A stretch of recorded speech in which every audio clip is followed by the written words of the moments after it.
Hello and welcome to Dice Punks, a tabletop role-playing podcast where we focus on playing full campaigns in less well-known systems. This week in episode 50, our Nobilis catch up with an acquaintance at an awkward time.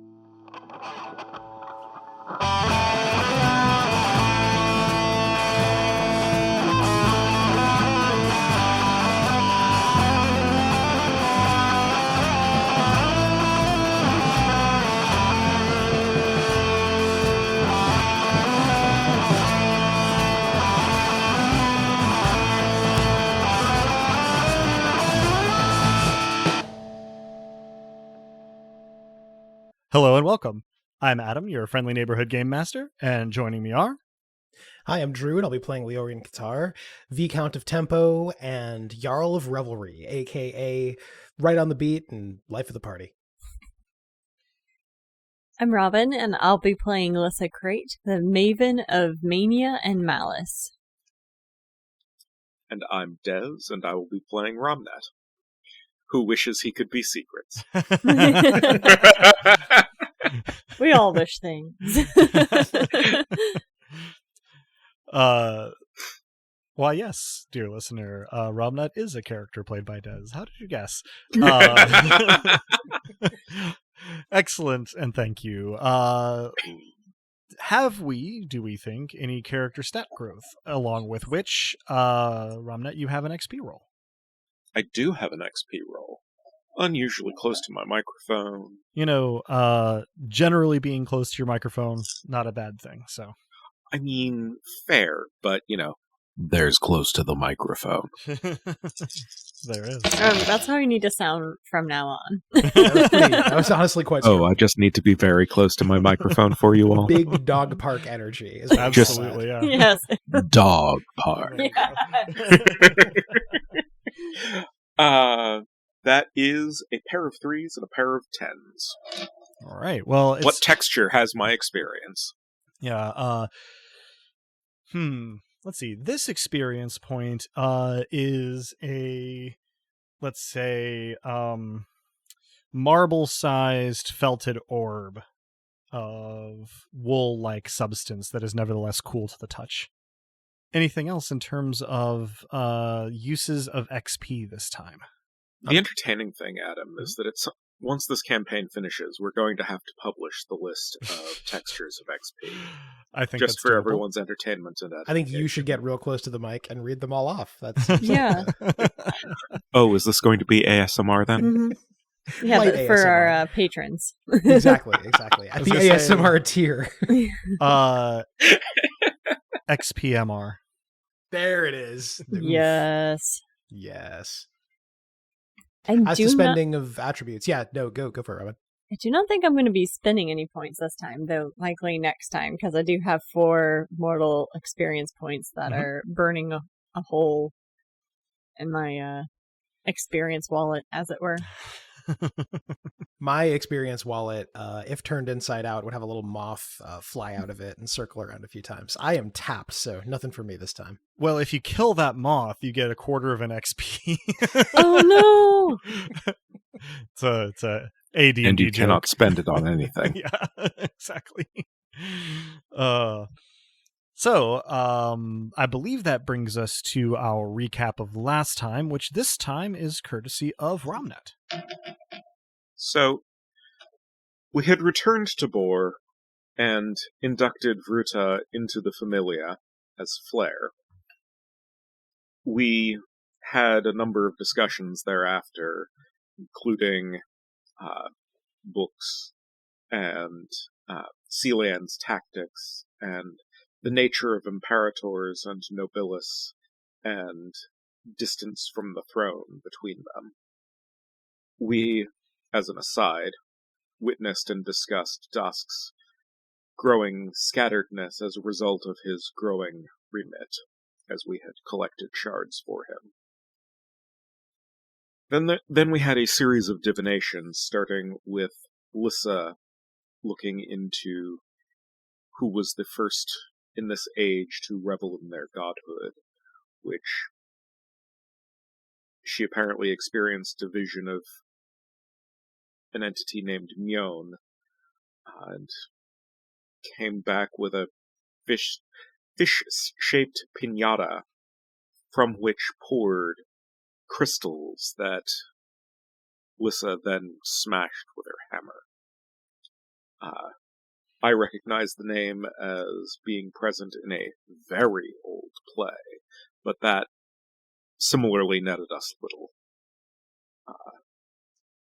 I made an inquiry into how to murder desire, which resulted in a vision of the throne as both a mountain and a chair, with something hidden in or behind or below it that sought for me to crush it and realize over godhood rather than what I did, which was releasing it, and that destroyed it. So there was part of an answer, perhaps, if you cut away all of the obtuse metaphor and so on. Once everyone was present again and not celestially navel-gazing, we had more discussion of Sealand and the divide between her body and her agency, and the key to getting at her substance in order to destroy it, destroy her, hinged on our abilities to avoid her will, her emanation, and to get into her chancel, which should hopefully be somewhat more feasible now than when we first tried. Well, when I first tried. Sometime thereafter, a wild Tohill appeared, where followed a discussion of Bloodstone. And sometime around that point, Urian let slip that there was another lodger, and Truth appeared at the top of the stairs. And that is where we left off, and it is also where we are picking up. So we're in the common room of Rowena and Urian's inn on the windswept high plain of Bor. The familia, or the parts of it that are present, plus Tohill, are in the common room, and Truth is on the stairs looking a little blinkered. Has not said anything, but has stopped on like the third step from the top of the stairs to blink at the assembled group at the table in the common room. And with that, we return it to our players here. I say, Truth! What brings you here?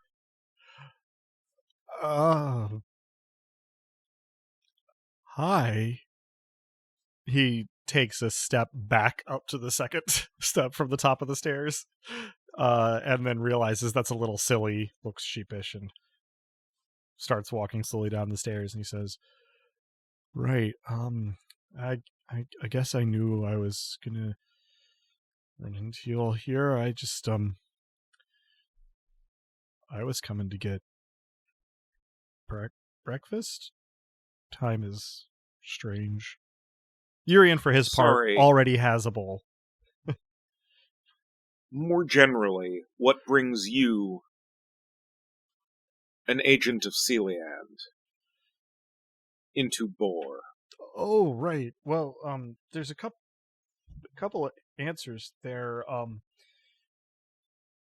I was sent out to, well, try to mess with you, but I came here to well, see what you would think about like if I switch teams.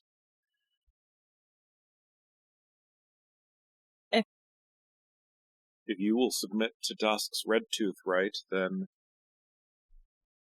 I suspect we would have no particular compunctions there.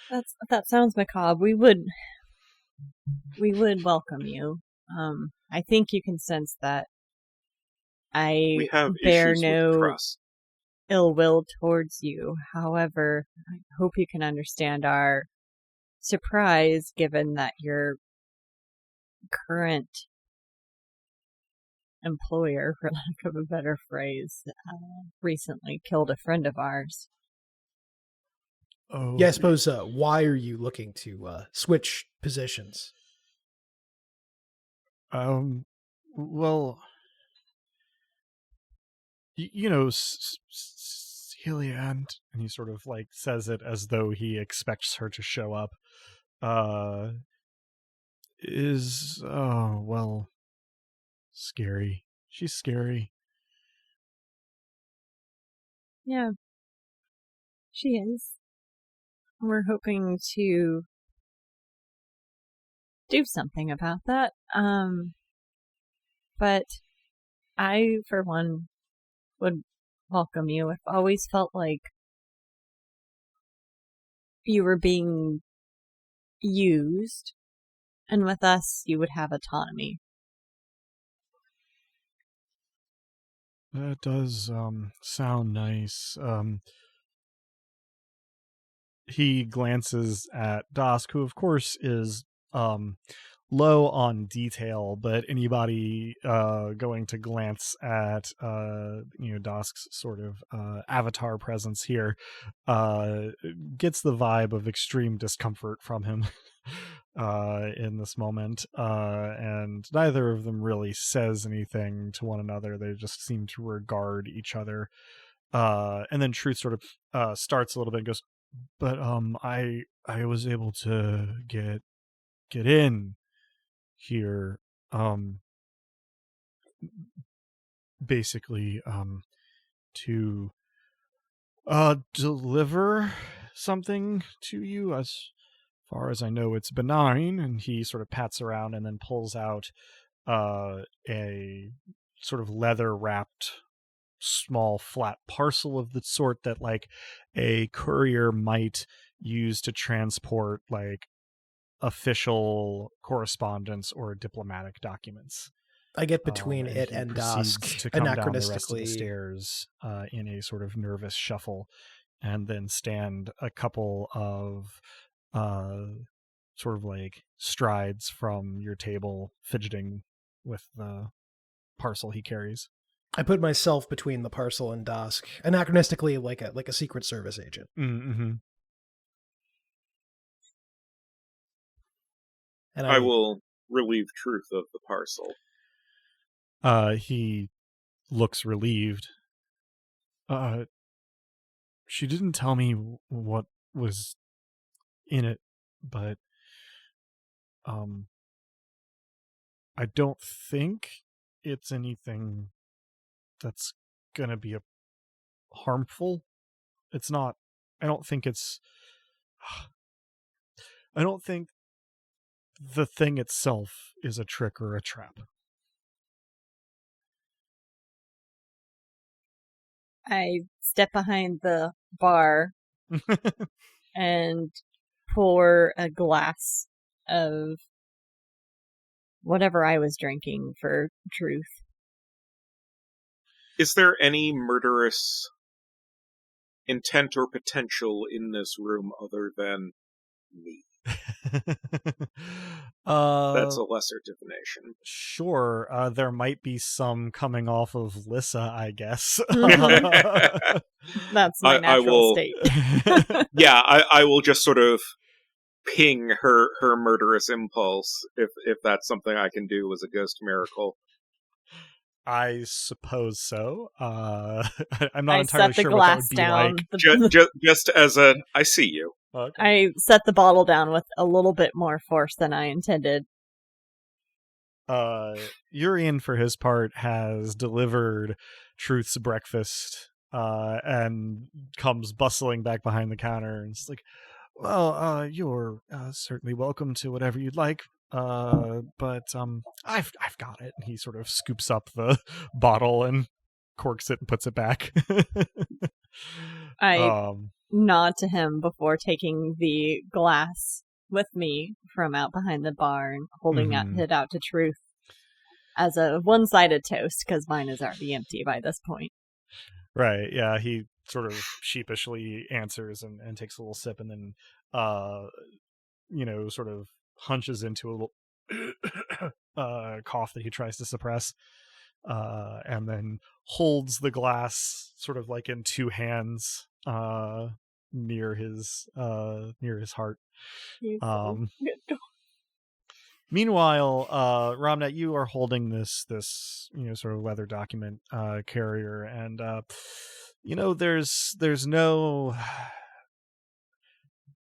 there's no indication that there is a problem with this object. What does it look like under the sight? Looks like a leather bundle around probably some paper or parchment. Well, I would go ahead and open it. I think I open it. If that's all right with everyone. Mm-hmm. If you insist, I would suggest that Truth converse with our boss about employment, but given his current resume, I would suggest that even though it may be embarrassing or distasteful, the onboarding process not be sequestered. Truth, for his part, just fidgets uncomfortably, and Dosk sort of sighs and says, "Well, guess I'm glad to hear you out. Shall we?" And Dosk gestures to an empty table a couple tables away and says, "Shall we chat?" And Truth sort of does that little like bobbing head nod that people who don't really want to say yes but are saying yes sometimes do. And the two of them withdraw. Any halfway interested listener would, of course, be able to eavesdrop.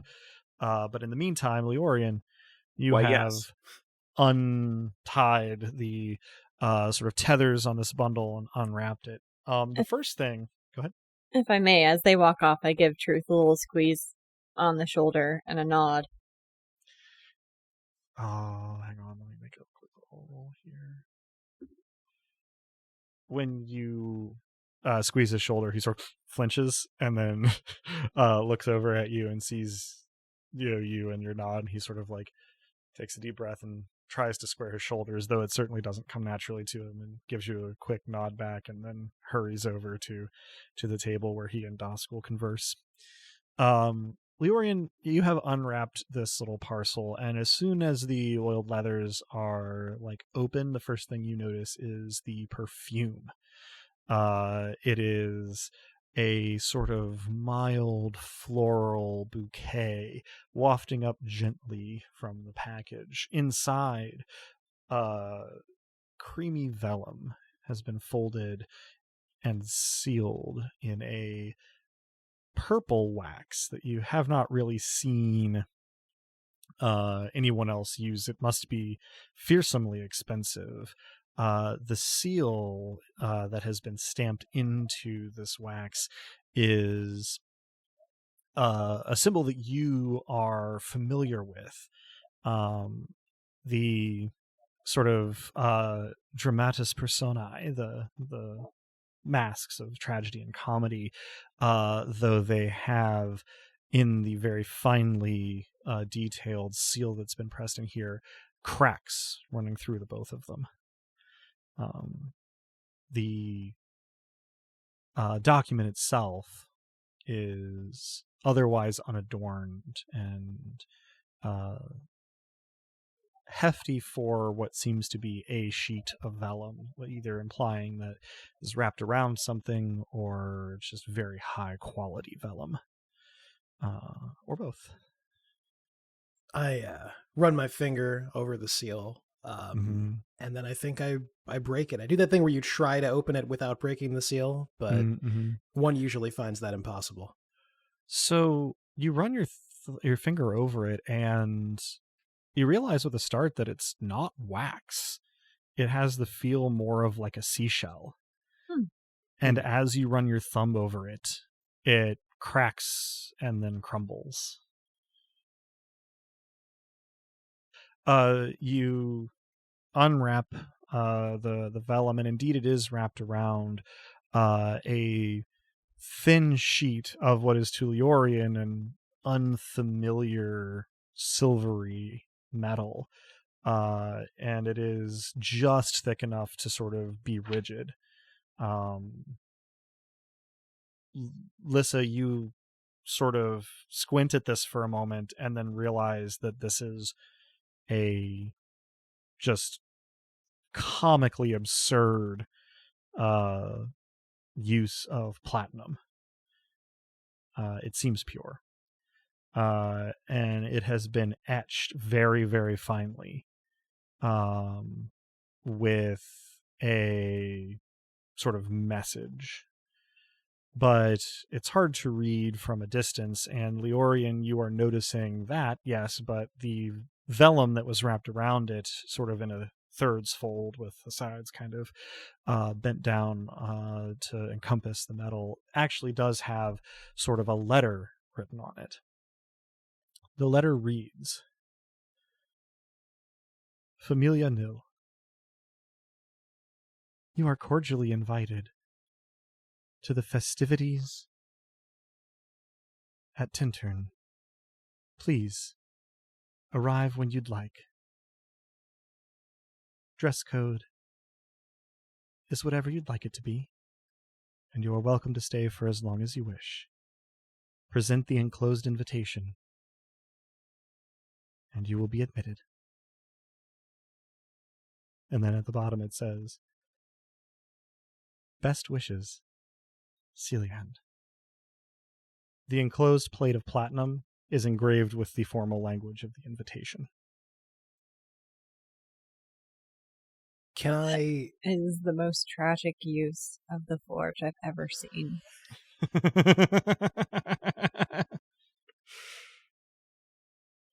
Can I perform a lesser divination to tell what kind of party this really is? What is the intent of revelry here? What is the flavor? From a range of it's not really a party at all to it's whatever else it is, the revelry is sincere. Mm-hmm. Interesting. So you're using a lesser divination here? Yes.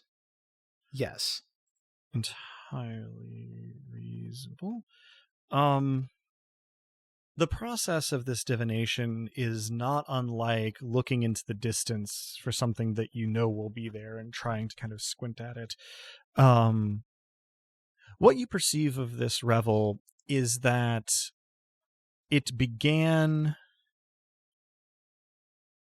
very, very long ago. It does not seem to have an end that you can perceive in the future. And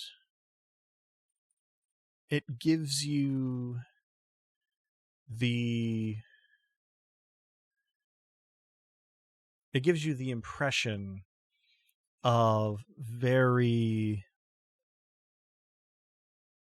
refined society, very cultured revelry, which also sort of has sort of the iron and copper tang of blood on your tongue, so to speak, because the upper echelons never let a revel pass without trying to make use of it. Only this one has been going on and on and on and on. I convey this, that it's a highfalutin affair, that it is something like eternal, and that it may be, in some ways, perhaps more of Romnet's domain than mine, or at least a perfect overlap of the two. Why waste a good opportunity? They have no problem wasting whatever this metal is. Oh, the medal was a message, as well as everything else. I'm still scowling at the platinum and unconsciously fiddling with Electo. And that is the desired reaction. I'm sure that you could find a better use for this. Perhaps that could be its own response. I could. What developments at the other table, Adam? When you look over, Dusk and Truth are sort of both resting elbows on the table, not perfectly across from each other, but they're just sort of looking at one another. Truth looks as glum as ever, and Dusk, well, it's hard to read Dusk. Now that our attention is no longer divided, can we hear what they're saying? They're not speaking, unfortunately. They are simply regarding one another across the table. So we can hear the silence loudly. Mm-hmm. Tohil, for his part, has sort of observed all of this while he polishes off his breakfast, and sort of setting down his bowl and standing up straight on his chair. He says, "Well, I assume that this invitation is not inclusive of me, but, well, I do not envy you the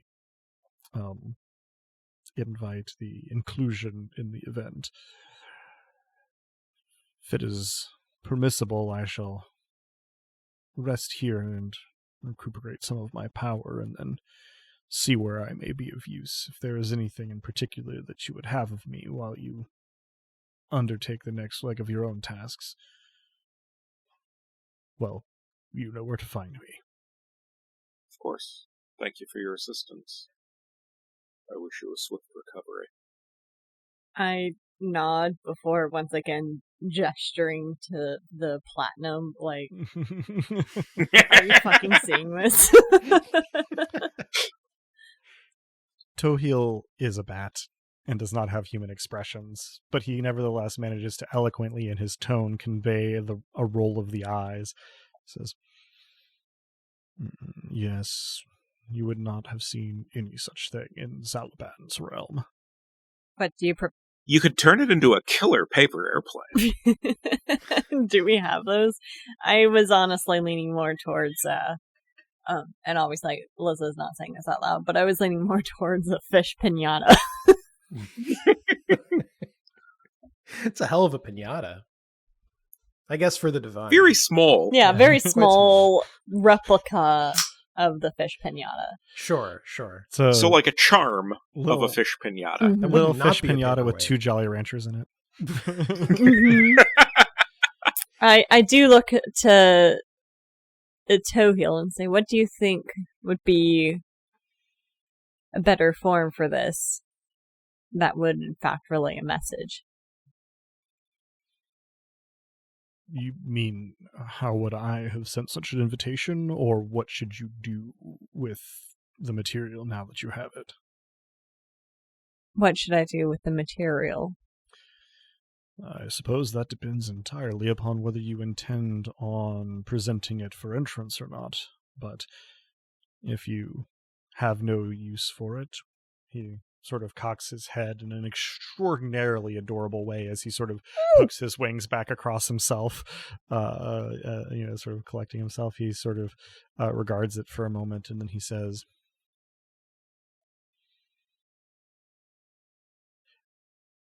"This quantity of platinum of this purity is uncommon in one place. I think that a sufficiently talented metalworker could fashion it into an extremely pleasing abstract pendant or brooch."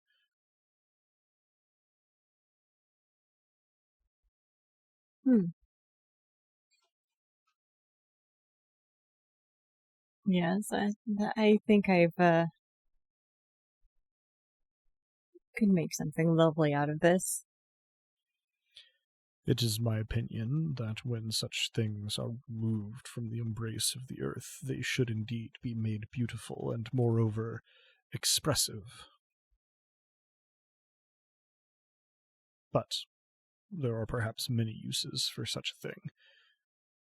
He gives a little bit of like a wiggle that you interpret as a shrug. And he says, "It will probably not surprise you that I've done very little metalworking in my own life." But you have the eye for it, and a good sense of what this type of material should be used for. He sort of plain paper. Sighs as he says this. He says, "Some, but nothing like Thoralda had. Mostly I've picked it up from them." Well, I wish I could consult them or their domain. He bobs his head, says, "As do I. But the best we can do now is to, well, try to make things as right as we can, I suppose." He sort of says this as he kind of waddles over to the edge of the chair and then sort of turns and like drops down and grips the edge of the chair and lets himself down to the floor, claps his wings back up, and then kind of waddles forward towards the stairs, and kind of says over his shoulder, "I trust that you will make good use of it however you choose to employ it. You have a good eye for these things, better than mine. In the meantime, my power is low, and I should collect myself." He shoots a probably meaningful glance, it's hard to tell with a bat face, at Truth, where Truth and Dosk seem to be continuing their not staring contest, because they are doing their best. What does their technically not colloquy look like under the sight? It looks like a Nobilis with a decent spirit score, and Dosk the Imperator studiously avoiding looking like they're studying one another while they study one another. There is a little bit of activity in the sight, but in the sense of like they're looking at each other both mundanely and through the sight and doing like little sensory pings of trying to sort of take the measure of one another in this way, but nothing too active. And they both seem to be extraordinarily awkward about it.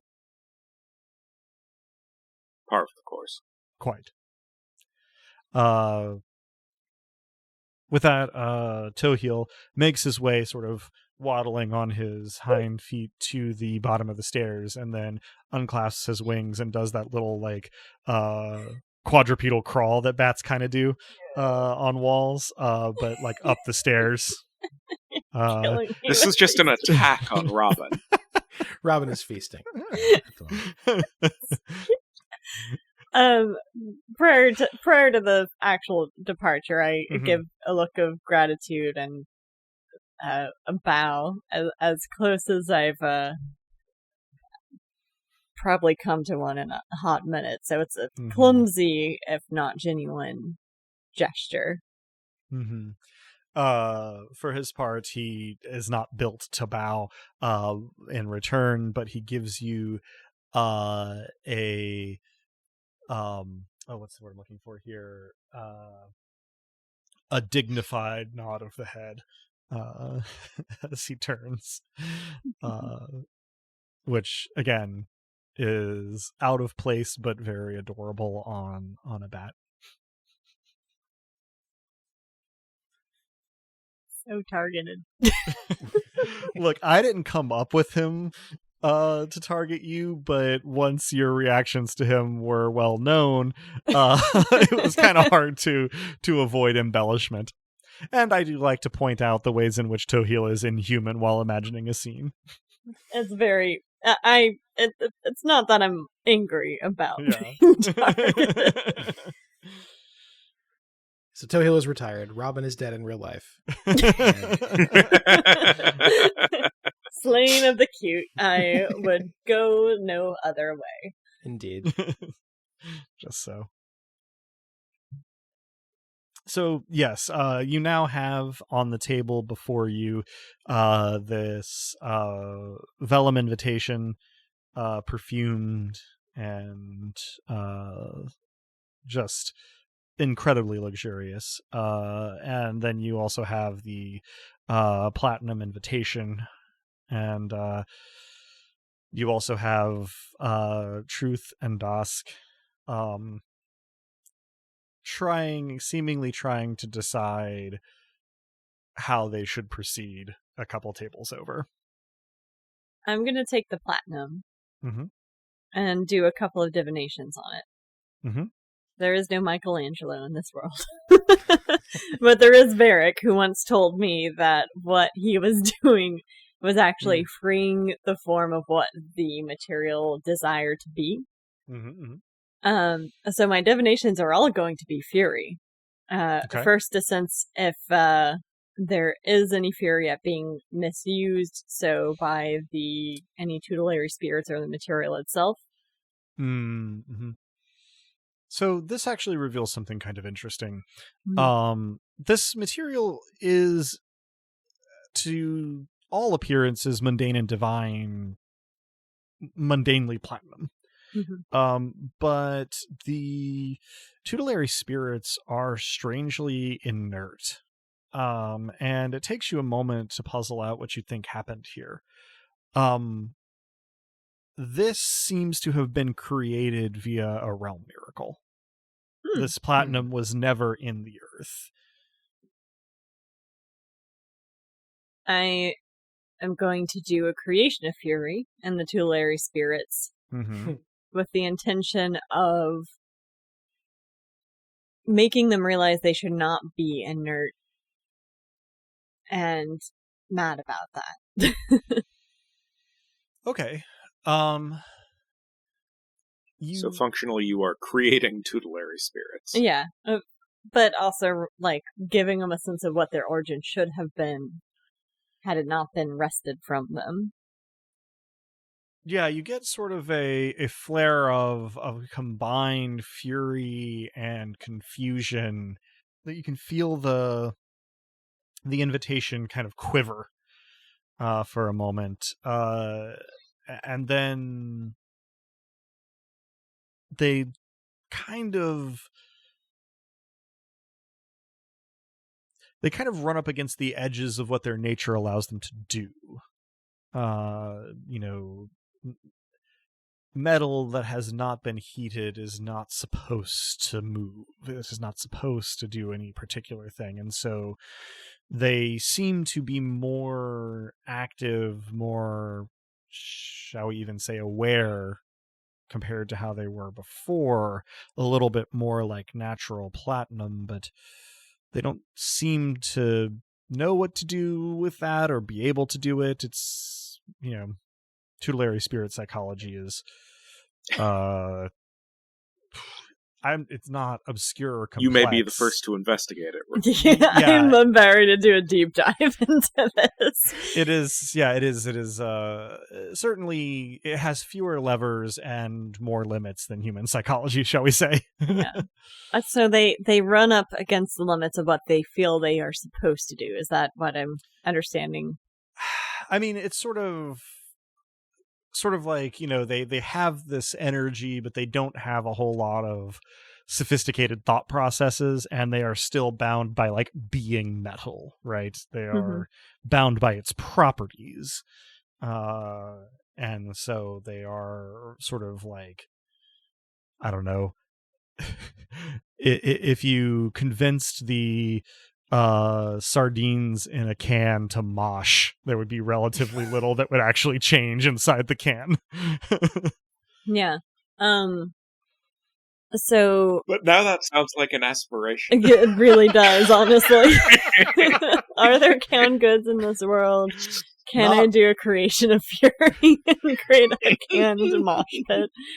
There's a lot more pickling. You might have to work with Leorian on this for the tempo. Yeah. So I can do major divinations for free. Mm-hmm. Mm-hmm. What I'm going to do is ask if these... I'm trying to figure out how to phrase this question. I want to know this little flare of fury that I feel, forgetting what it is supposed to be. What would they prefer to be? If their fury could cause them to become productive, what form would that shape take? There's the question. Interesting. Huh. Or if their fury could inspire them to defy their nature, what form would they take?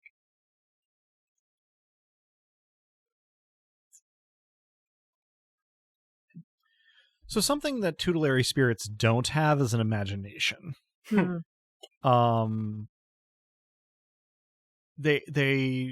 don't really, they can't really speculate in exactly that way. But can I provide some ghost miracles to give them examples? What I was gonna say is that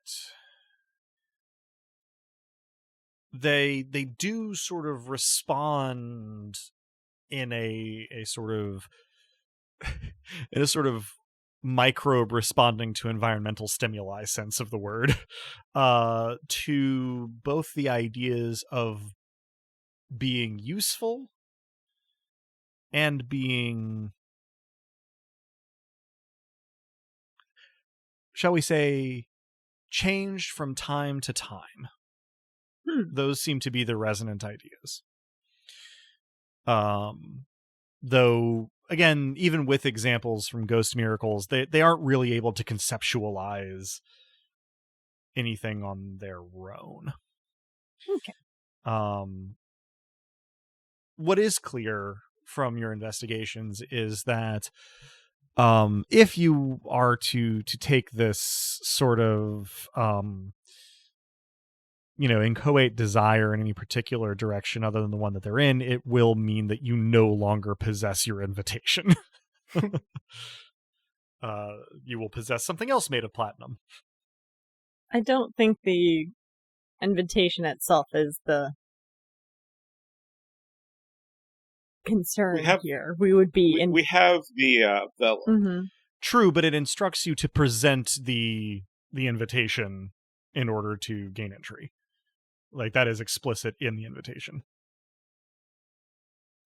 The question is whether we want to obtain entry within the rules, even temporarily, or whether our initial impulse to, tell them where they can stick this particular piece of platinum. Which of those two desires is stronger? Oh, that gives me an idea of how it could be useful.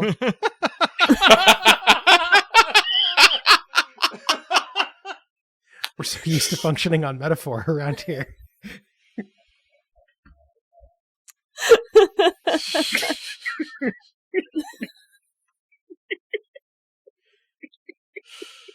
Is there enough material for a flared base? No, there is not. Running into some safety issues then, yeah. Yeah. That becomes certainly less functional and useful and more of a hazard at that point. Albeit one that might have desirable outcomes based on the intended user. It is not like this is the whole world's supply of platinum, but it is certainly the supply of platinum that you currently have. Yeah. So someone else take the reins while I pontificate what I want to do. Sure. Well, because my first thought was that it's possible to maintain the appearance of like the etching and whatnot and make it deformed in areas by the heating and annealing process, but keeping the invitation while also making something that is more befitting of the material out of it. But it could still be engraved, but be something functional. So it's not this useless sheet of But I want it to be functional, so that kind of defies the whole being an invitation. So you want it to be functional as something other than a token that is like also a brooch, a show of power and excess. Yeah, I don't think we have any. I guess it could technically be turned into not a fountain pen because we won't have those, but a dip pen. Those are typically made of glass, but they can be. Because glass is honestly kind of cheap, particularly by comparison to fucking platinum. Yeah. I mean, less so in the Bronze Age, but yeah, point taken. But it would be still useful and still have the text. Because it wouldn't require as much bending and shaping, it could theoretically still have that. Okay. I have an idea. So, Tohil has retreated. Lissa has investigated this invitation. Dusk and Truth are stewing in their inherent awkwardness, it would seem. If this works out, he's going to fit in just fine. I will call over and ask if they need a facilitator for their discussion. Both have the almost identical reaction of kind of giving a little start and trying to suppress it. And then almost in unison, they look over at you. And Dusk, I am smirking, sort of does the anime rub at the back of his head kind of thing, and goes, well, maybe it wouldn't be such a bad idea. I mean, the essential problem is that Truth here understandably doesn't really want his heart eaten, and I think equally understandably don't really want to eat his heart, but we can't have any sort of trust between us until that happens. And Truth speaks up and goes, right, I also cease to be incredibly useful if I'm severed from Celiand, which I understand maybe still being for the best, but it is, irreversible to my knowledge. So I'm sure that she could eat your heart too. Mm-hmm. Bend your will. You said she was scary. But well, typically hearts once eaten are no longer present. He sort of I mean, sure, on the one hand, particularly for mortals. Yeah, the word typically is doing some work in that sentence. You're not wrong. The other notable feature of, I say, having undergone it, the red tooth rite as applied to imparators consuming Nobilis is that they get to pick the form of what surrounds the consumed shard, and Dusk does tend to leave us more or less functionally intact relative to our prior memories of being someone else's employee.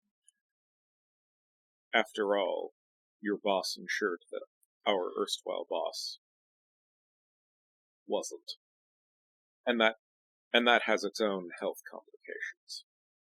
Truth looks thoughtful but doesn't say anything much.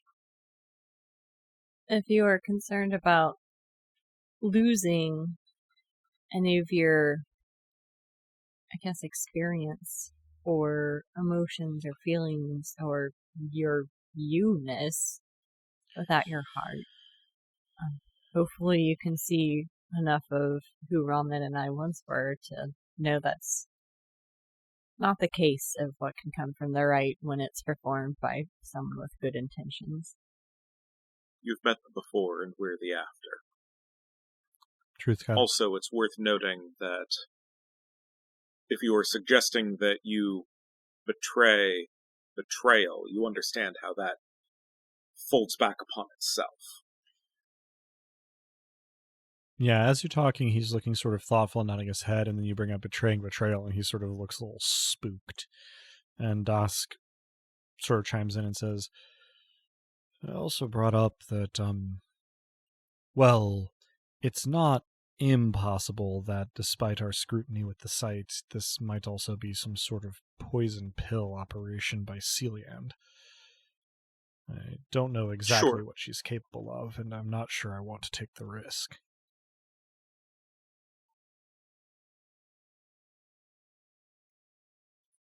I mean, you'd think that if anyone could prove themselves sincere. Well, sincerity and truth are very different things.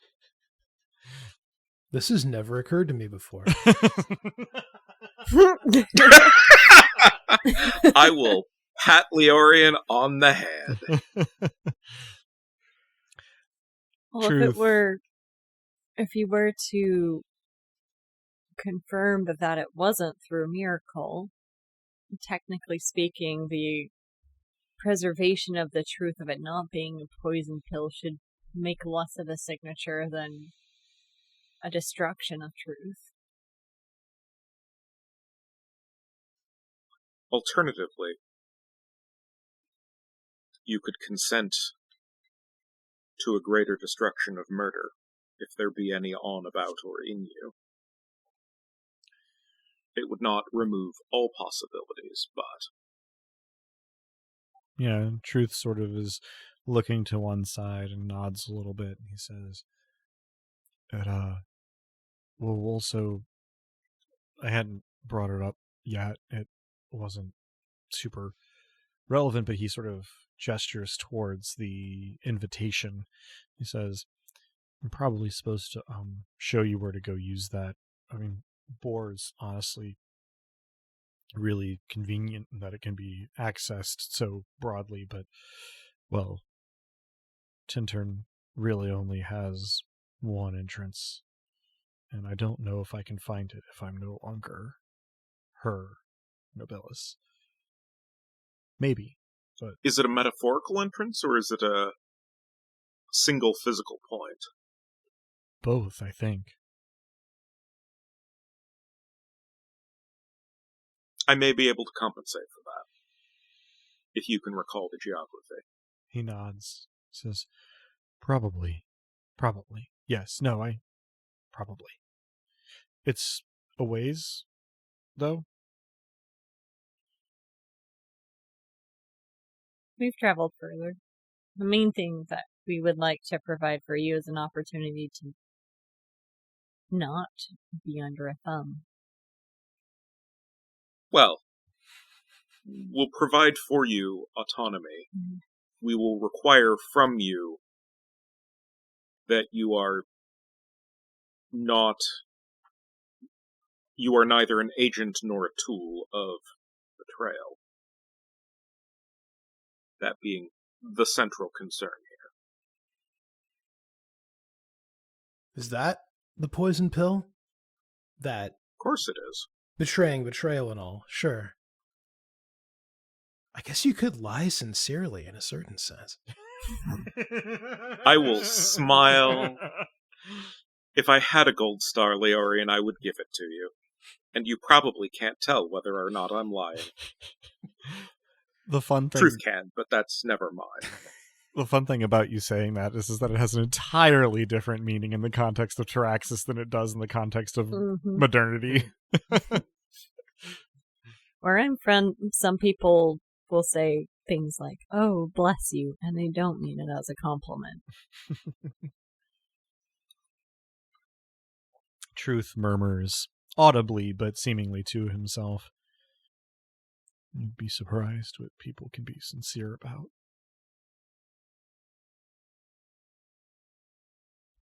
Well, I suppose this almost settles it.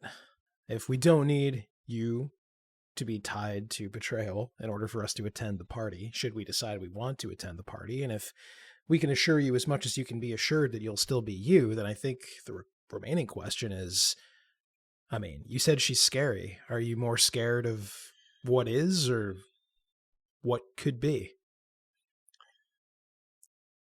Truth looks directly at you, possibly for the first time since you've seen him today. And he says, with the perfect appearance of sincerity, says, I'm frightened of both. They're both. Sometimes I wish it would just stop. And then his eyes sort of drop to the floor and he sags back in his chair and starts kind of fiddling his thumbs. And then says with a little more force, but no, not looking at anybody, I don't really think it would even be right for me to saddle your familia with something like me. But qualify what you mean there. Still sort of looking at his own thumbs, he says, it's been a while, but I do remember my mortal life, parts of it, lots of it. I've never really been much good to anyone, and, well, it's honestly pretty risky to take me on, isn't it? So, I don't really think that you should. It's pretty selfish of me to ask, honestly. But, I'm going to stop you right there. As someone who has been told that I'm also useless to everyone around me for much of my life. You are someone to us. What matters to us isn't your use. What matters is that you're well and you're able to be you. I think the choice that you have ahead of you is whether you would rather be part of something maintaining the status quo or join a force that may stand to stop it. That is your choice to make. Sort of hustle laugh, and he says, one of the choices that gets taken away from us as Nobilis is the choice to opt out. He sort of sighs and looks at the ceiling and says, well, if Dosk is willing, I think I would like to join you, but I'd like to give you the opportunity to use me as a conveyance to Tintern before you make that decision. It's up to you, I suppose. I don't know that I'll be able to get you in if I'm no longer hers, but, maybe it doesn't matter, or maybe I can still try. He sort of leans forward, rests his elbows on his knees, and I think if you can get us to the geography, we can worry about the rest. Well, I think if we're going to be a family, and if we're going to win, we're going to do it as us, not as tools of anybody's. Would you consent to my applying a destruction of murder on and about you? Let me stop you there. Do those grow back? Because we might need them to, later. I'm not. This is more tools and trapping. Oh, sure. Yeah. Didn't mean to interrupt. Sure. Truth gives sort of a lopsided smile and says, yeah, no, that's fine. I will reach into his Octoritas and first do a divination of murder on the order of, is there murderous intent here? You have never encountered another human with less murder in their soul.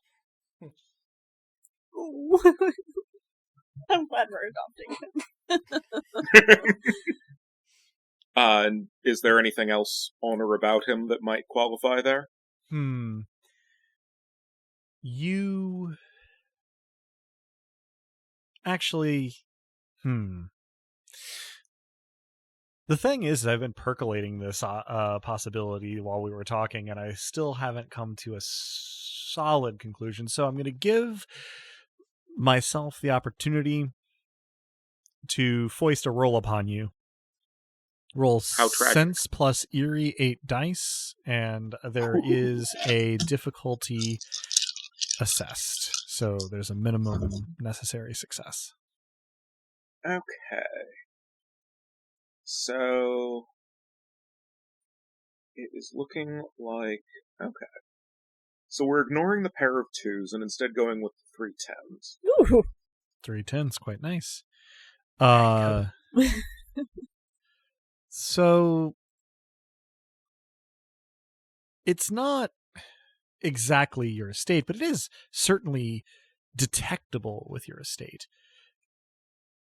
There is, in the map of who and what truth is to your divination of murder, no murderous intent, but a non-zero amount of bloodstain and attached to that modicum, there is a tremendous store of guilt. Mm-hmm.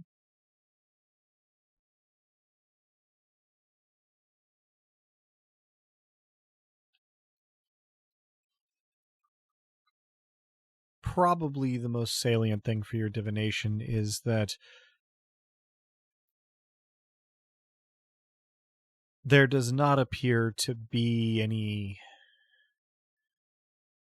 murder laid upon truth from outside. There Just is the nature of truth. Some knowledge is its own price. Mm-hmm. There is that stained quality, and there is sort of a broad feeling of the possibility for the sinister. You get the he'll fit feeling right that he has been used perhaps as an instrument of murder in the past, could be used for such again. Mm-hmm. But if he is a weapon, you do not sense a finger on the trigger to be anachronistic. Then I will just do a lesser rather than a greater destruction of murder here. Okay. Just sort of broad spectrum, but limited to between now and when he gets his heart at. Yeah. And you feel that what has happened here, metaphorically, is sort of the equivalent of dulling the edge of a knife still in its block. It could be used for violence, but the precaution is ahead of that intent. Truth, for his part, doesn't seem to detect anything in particular. He has been steadily regarding his thumbs as they sort of play back and forth over one another and then stop and do it in reverse order over and over again. I will pat him on the shoulder. Looks like you're all right. He sort of snorts a laugh and says, to the degree that any of us are all right. Yeah, first time for everything, right? Gives you a shaky grin.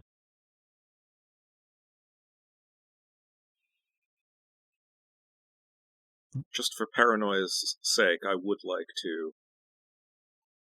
if not me, then at least somebody should be in the room with you when it happens, Dusk. I can also offer furious joy that might make it easier. Truth and Dusk speak at almost the exact same time and don't use quite the same words, but I'll go with Truth's version here. And he says, I don't really want Joy to be any part of this. How about it just seems fast? Dosk then says, honestly, I'd take that. Well, there you are. That's the most truthful way to approach it, right? Whatever it is, but it comes and goes as quickly as it can. You can have my, if not joy, then you can have my hand to squeeze or hold as need be. Or my company not at all, if that is what you desire, but we are here for you.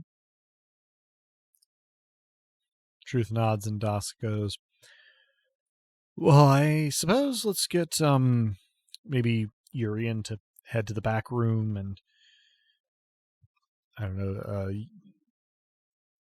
you four. Fruta is here. He's been actually observing and scribbling in like a notebook. Nothing awkward about that at all. No, super conspicuous. Actually, that he's been quiet here. He's been deliberately kind of absenting himself from. What is he scribbling with, out of curiosity? Was he scribbling with? Yeah. He has a sort of charcoal core with some like sort of inserted into a reed.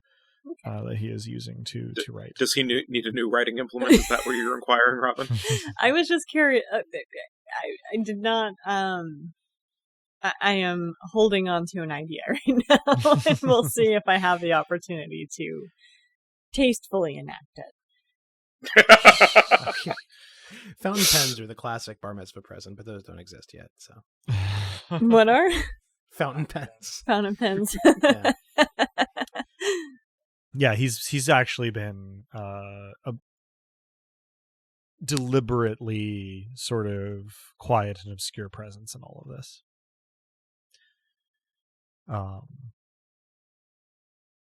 But Dosk, sort of gesturing to you, his nobilis who are present, says, yeah, I guess I'd appreciate it if you'd be present at a slight remove, able to jump in if necessary for whatever reason. He sort of, shoots a glance at Truth and says, but, well, there's no way it's not going to be awkward. And he chuckles, and Truth nods solemnly. Family is awkward. Mm-hmm. Dosk sort of looks at the ceiling and goes, yeah.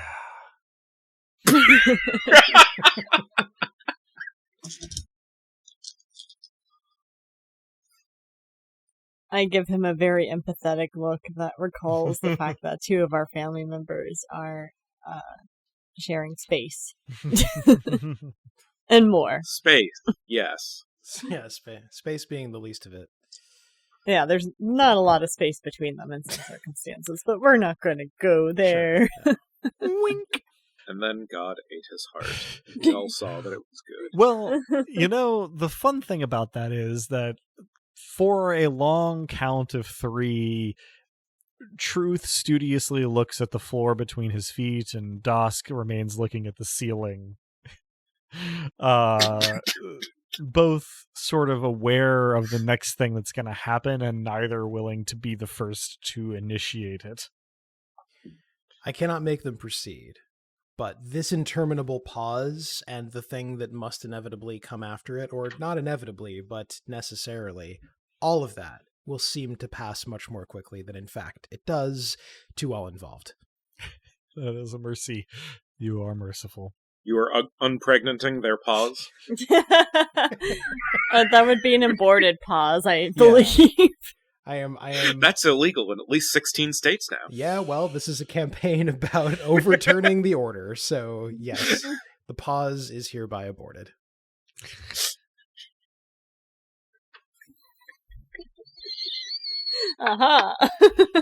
Okay, look, despite my gesture just now, that was me taking a quick TO, but this is the sort of thing that I absolutely love about this podcast and this group. That we abort pauses? Just the directions in which you will take things that have no particular bearing on reality. Well, I was gonna say like intrinsic direction. The idea of a pregnant pause is so old as to be inert, right, as a linguistic construct, and yet here we are. We drag it out into the open and make it mean something. Absolutely. Fresh. I love that. As we say at the end of every episode, subtlety is for cowards, and here we are. Yeah, I'll drink to that. Sometimes I play as idiots, but I don't play as cowards generally. Absolutely not. Which reminds me how much I'm looking forward to getting back to our little meat punk stallions. Yeah, should be good stuff. I have plans. So in any case, Leorian aborts their pause, and finally Dosk sighs and looks over at Truth and goes, all right, I mean, how do you, I guess, lay down on the table? Makes it a question. And Truth sort of nods a little bit and goes, I don't really have another shirt, so he starts to unbutton. I guess they're actually toggles on his shirt. Untoggle his shirt, and very carefully sort of drapes it over the back of his chair. Anyone who would like to can note how well formed his chest and biceps are once uncovered by the shirt. He is a solid man. I whistle, but give a cheeky grin to make it more of like a trying to line in the movement, even though it was going to be unsuccessful. The attempt is there. I am going to make you roll for that because I am the cruelest person ever to have lived. Let's roll a Charm Fascinate, which is 5 plus a master die for you. Yay.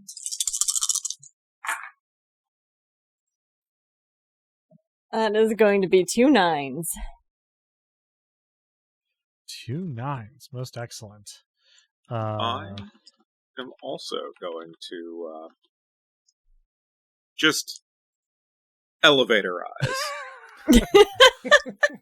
So, in response to all of this, Truth gives a sort of small but sincere smile, but also blushes from his hairline down to his nipples. Do you need me to roll anything out? I do not. Some things come naturally. Well, and for the record, he is a little distracted by Lissa's more attention-grabbing attention. Fair. I just finally would have been able to get a die on a roll for indulging my craving. True. We will have to wait for a more opportune moment, I suppose. Oh, indeed.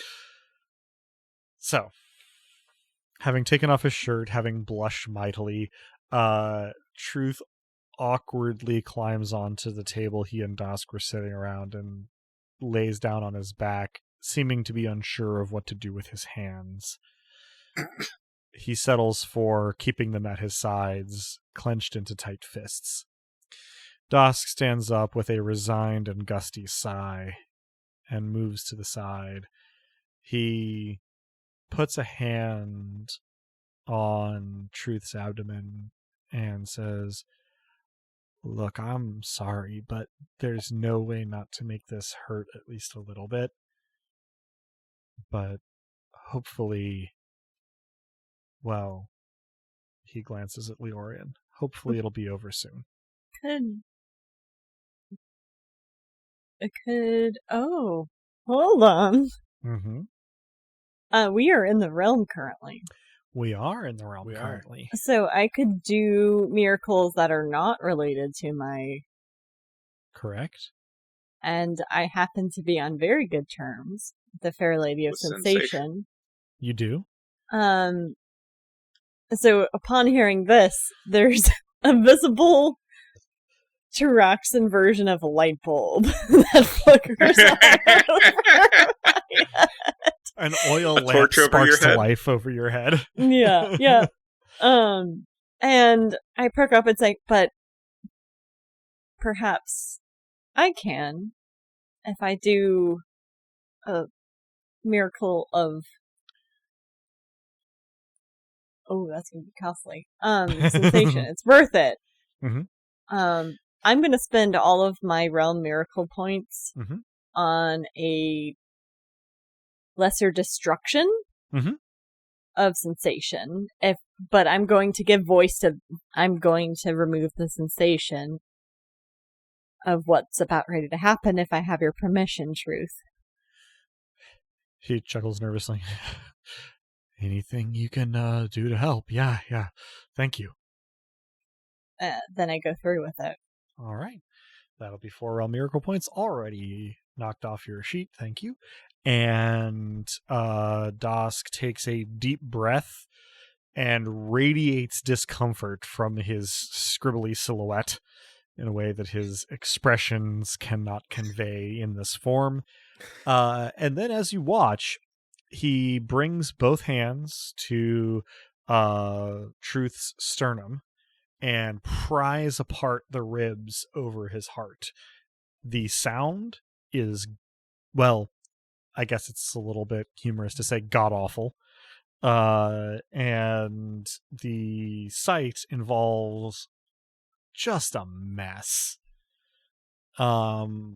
You catch a glimpse of Truth's heart beating in his chest, although Truth, for his part, looks, well, up for him is at the stairs at this point. So he studies the stairs intently, seeming to be not super affected by the sensation of what is happening, thanks to Lys's realm miracle. And after just a moment's pause to take a deep breath, Dosk reaches into the aperture he's created and tugs sharply, pulling the heart out in a spray of blood, and crams it into his face as quick as he can, with, sort of animal eating sounds. Honestly, the noises there were the worst part of that whole description, Adam. Well done. That's very that impressive. was my intent. And you can actually see the blood sort of flowing down the negative space sketch of Dosk's chin and onto his neck and collarbone.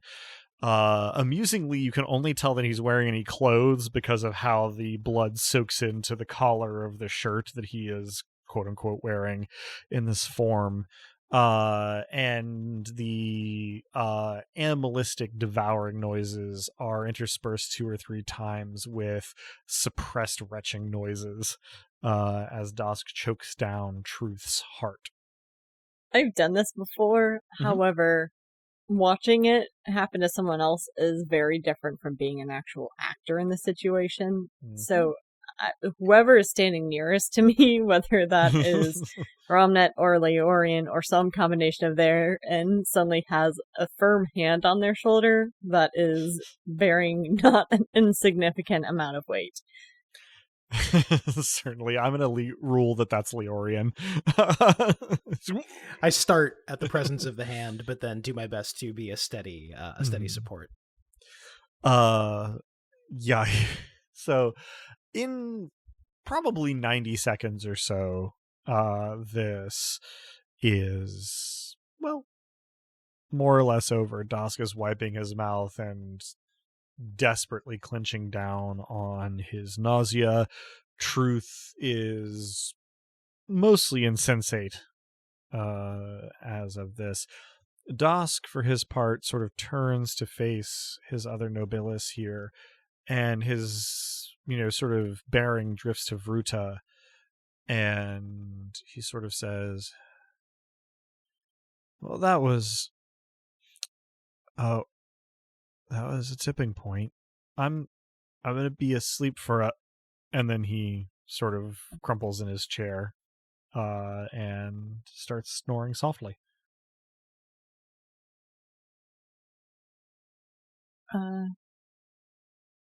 He's digesting. We should probably move him. Do gods still use a bed? Are you okay, Truth? But do gods need a bed? Truth is unconscious. I think that that's good. Dusk needs a bed conceptually, whether or not he needs one physically. I mean, like, if we tuck him in, isn't that just enough of a... I walk over. Is there... I have a thought, and it's been brewing in my mind, but I'm not going to kind of mention why I'm doing this, but I'm going to try to, since Truth is unconscious, discreetly take a glassful of his blood and set it up behind the bar, and then try to pick up Dusk. So when you say discreetly, are you trying to do this without your fellow Nobilis noticing? Oh, they can notice. Okay. I am just trying to be discreet from Truth. He's unconscious. Who is unconscious? Who is unconscious, so he's not going to notice. So yeah, you have Truth on his back, shirtless, on the table, gaping hole in his chest. Dusk in the seat, sort of sprawled, snoring lightly. At that table, blood stashed behind the bar. I try to pick up Dusk. It is weird because Eyebrows. you get the sensation of holding weight, but it is not a specific amount. So, like, your muscles don't know how much to actually, like, apply force. It's kind of an unusual sensation, but you are able to do it. Is he headed for one of the rooms upstairs? Yes. I'm going to tuck him in. Aww. Truly underscores the weird nature of this job that we are tucking our boss in. Mm-hmm. Never mind the rest of the circumstances. Mm-hmm. Usually saying that your work dynamic is like a family atmosphere is a red flag, but in this case... it's about the only thing that's not There red are other red right flags? Now, yeah, there are many other red flags. Yeah, that's maybe the least of them. And yes, Mm-hmm. there are many things that are red. Mm-hmm. And then So, while I'm tucking him in, I'll probably grab an extra... while I'm tucking him in, I grab an extra blanket Mhm. and bring So- it back downstairs with me. You get Dusk tucked into one of the vacant rooms upstairs, and you bring another blanket down, presumably for Truth, Mm-hmm. and, well, tuck him out, I guess. And a pillow, too, since he's on the table, right? He is on the table, yeah. I don't... Probably something to clean the table or, anything other than Yeah. Truth himself up. Well, to be fair, these tables have basically never been used. So what I'm hearing is just burn it down and bring a new one, eventually. The table, that is. Like, should I I try suppose. moving Truth? That's up to you. Do you think I should put him in a room, too? how delicate is his condition? I don't know. I don't remember this part. Yeah, mostly I remember it fucking hurt when we woke up. Yeah, I'm hoping the miracle will help with that, and also with any discomfort that may come from moving him. And I put forth the very transparent effort not to look slightly unsettled and pale and unsteady on my feet. Well, I suppose if Dusk were as incapacitated then as he is now, then you weren't moved and you were okay. Okay is strong. Sure, true, relative, everything is. It was also a field and bore, which seemed, I don't know, everything here probably has the same amount of, because it's all nothing, might not be as comfortable. I don't know how this works. The table seems like a hard surface compared to grass. No, sure, a bed of nothing is more comfortable than a table of nothing. A pound of feathers is a lot of feathers. Yeah, sure. That is the best possible response to that, Rob. So I should move him then. At least the gesture maybe might make him feel better. All right. I don't think that there's anything that will make him feel less awkward. No, So, that will come with time, I hope, hopefully. if we have it. he seemed just the most guilty about how his aspect, how his nature is wielded. That's not his. He is the least murderous person I have possibly ever encountered, at least while able to discern a person's murderousness inherently. But he's certainly been the cause of and the tool of, or the impetus for murders at a great many points. Yeah. At this point, So, Truth's eyes snap open and he goes, oh, so he probably sees me standing awkwardly over him with a blanket and... And he goes, right, no, it doesn't hurt. Oh, that's really nice. He sort of feels at his chest, and while you've been, kind of talking, indeed, he still does have the blood and the, like, mess, but he doesn't have a hole there anymore. And he starts to sort of slowly sit up. Regardless of not feeling any particular pain from it, he is still a little weak and a little exhausted. We were debating on, putting you in a room so it would be more comfortable, but I'm getting ahead of myself. This world tells us time and time again that we are no more than our utility, but today and every day you are enough. It occurs to me that you've only introduced yourself as Truth. Is there something else you'd rather go by? His eyes go a little bit unfocused, and he eventually says, I don't know. Hang on. And he sort of looks more directly at you, like the group of you. And then he focuses on Lissa and he goes, "You're 6 inches tall." And then breaks out into a grin.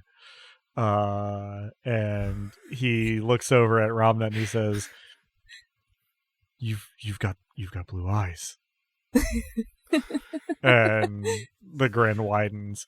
And then he looks at Leorian and kind of gets a little bit of a puzzled kind of look on his face. And then instead of saying anything in particular, goes, "The sky is made of rock. Oh, this is nice. I could use a nap, though." you've just been her weapon all this time, haven't you? He sort of refocuses on Ramnet and he says,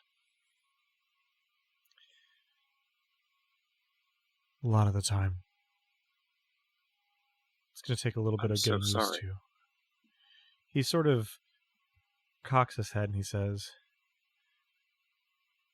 "All us Nobilis are weapons to a greater or lesser extent. I was just a dangerous enough one that I was kept on a short leash. I'm glad to have a little more latitude now." And he looks around and seems to realize that Daska's not in the room. He goes, Did something happen?" He fell asleep. He's fine. I tucked him in. I was getting ready to do the same for you, but you woke up. Oh, okay. Well, I'm glad he seems to be all right. Truth sort of looks around a little bit hazily, and he addresses Vruta, where Vruta is, sort of sitting at the table. He seems now to particularly be drawing in the notebook, and he says to Vruta, he says, "I suppose we're brethren now as well. And Ruta sort of looks up and says, "Oh, yeah, I suppose that's true." And Truth says, "Well, for now you can call me Truth." Ruta inclines his head and says, "Ruta?" And Truth says, "I feel like you've been looking for me." And Vruta cracks up laughing. Can't quite get control of himself. Be thinking on that name, Truth. It could stay as it is. It could be whatever you would like. He sort of nods and seems a little distracted. He says, I don't think I'm going to be much use to anybody for at least a little while I sort of recover and acclimate." Recombobulate, yes. But you know, things are moving quickly at this point. If you want me to, I probably have enough in me to conduct you, or at least instruct you on the entrance to Tintern. I mean, you probably have to go there eventually anyway, right? Invitation or no. It's where most of We were hoping to go Celiand there is. when her will was not there. He nods slowly. He says, "That would probably be a good idea, but I couldn't have told you when that was reliably while I was..." And he sort of shrugs a shoulder. "It is a stratagem or a guessing game." Now that you're part of our family, first I invite you to think of yourself as a company instead of saying that you're not much use to us. I was not great company myself after going through what you've gone through. In fact, you're probably recovering with significantly more grace than I did. In terms of our intent here, I guess I can bring you up to speed. And I tell him everything that we were discussing in the previous episode. Mm-hmm. Sure. This probably amounts to a group effort, Fruta included, but if there's anything that either of our other players would like to take the opportunity to do separately, this is a really good time to let me know.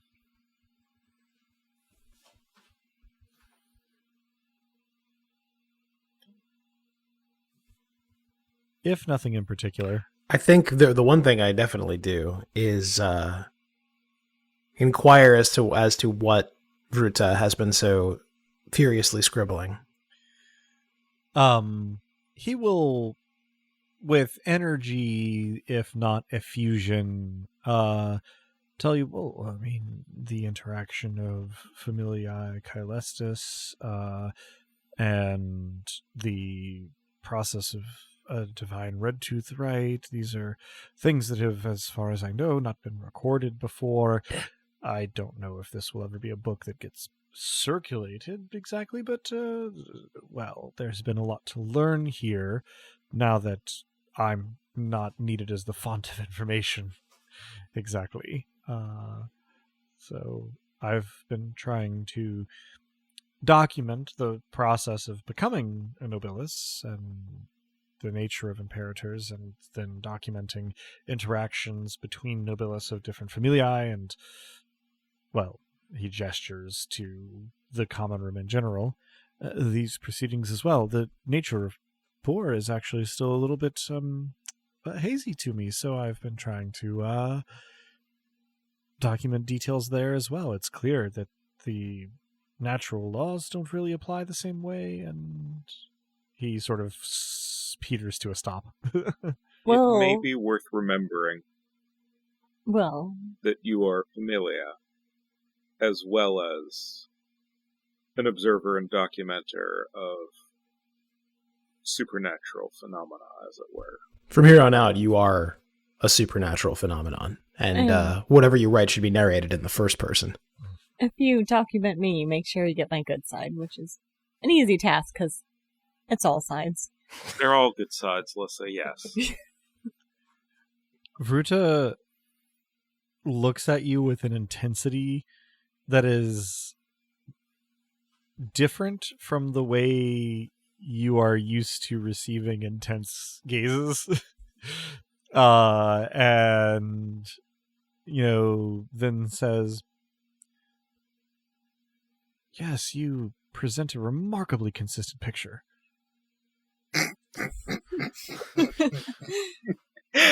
That snickering is in character. Well, I don't think I've ever been told that so eloquently before. He jots something or other down and says, "Well, it certainly needs to be noted." Truth looks a little nonplussed, but not in any way upset by the somewhat jocular turn of the conversation. But the next sort of lull that he gets in the explanation and whatnot, he will sort of note, we will need to decide what we're doing about, all of this. I mean, yeah. How much of Lys's explanation was news to you? He chuckles a little bit early and he says, "I have access to any true thing, at least in theory, but, most of it was either specific confirmation of a general suspicion, or it was entirely new information. I had heard of the book, though." So this is outside the scope of your exposure to information while working for her? There's inference in some places, but my divinations of truth were usually pretty specific and didn't have much to do with this sort of thing. It's possible, of course, that she did some things using the estate firsthand before she brought me on.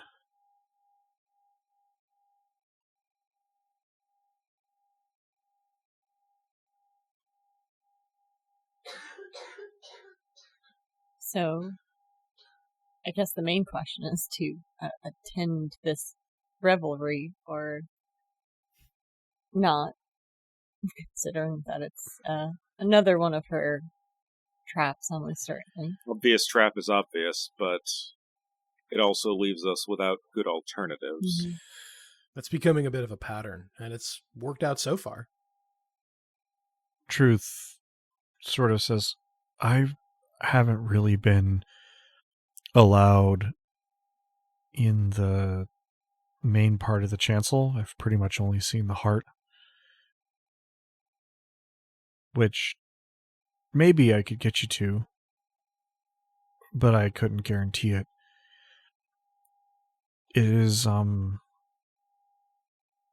likely, yes, to be a trap, but it is also likely to be difficult to get in on your own. So if you need to go, and I think you do... Who else did she have as Nobilis? Well, at least as far as I have been allowed to know, it's currently me and Adeliova.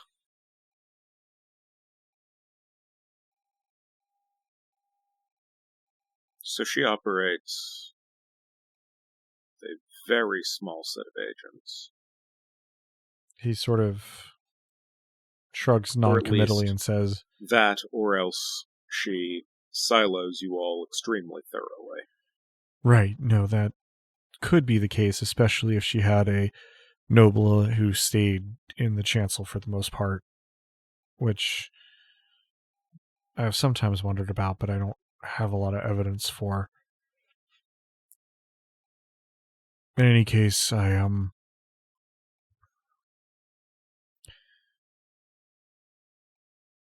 surviving known Nobilis of Celiand are me and Adeliova for my part. And he sort of gives a nod. Thank you.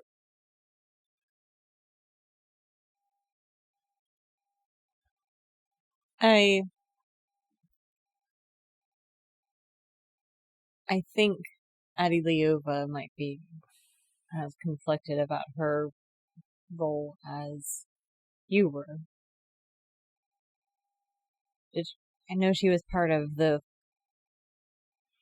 way of controlling you, perhaps, but do you feel the same about her? He looks distinctly uncomfortable. He says, Adeliova has been my friend. That she also had demands on her from Celiand, I don't begrudge. I know she's got a mind of her own. I don't know where it will have landed during all of this. I ask because she did me something of a favor, and if it is within my power, I would like to protect her as well. Truth nods somberly and says, if it's possible, I'd like that too. And he sighs. Well, if you're not heading to Tintern right now, I should probably recuperate some. If you'd like to head to Tintern right now, we should do it before I start dragging more. I think we should possibly wait until you recuperate some. He nods. I will look to the others for thoughts. That would be my preference as well. You deserve the right to rest. And, as you say, we probably have to go eventually. When we do, we may as well go in force. He nods, then sort of stretches a little bit and winces as he does. I'll say as well, as the Jarl of Revelry, one should be fashionably late. Truth does not chuckle in the same way that I just did. He just sort of regards you a little bit quizzically and then shakes his head and sort of looks at the stairs and goes, right, well, in that case, I'll rest. He sort of shuffles his feet a little bit and says, thank you for everything. And starts heading up the stairs. Welcome to the family. He gives you as natural a smile as he seems to be capable of in this moment. If you need anything, ask. Have direct contact to all of us now. He nods and murmurs a thank you, and then you hear him heading at the top of his stairs to his room, including the faint woof as he falls onto the bed. I pick up the platinum again. Mm-hmm. Was there a forge and bore? You haven't seen one yet.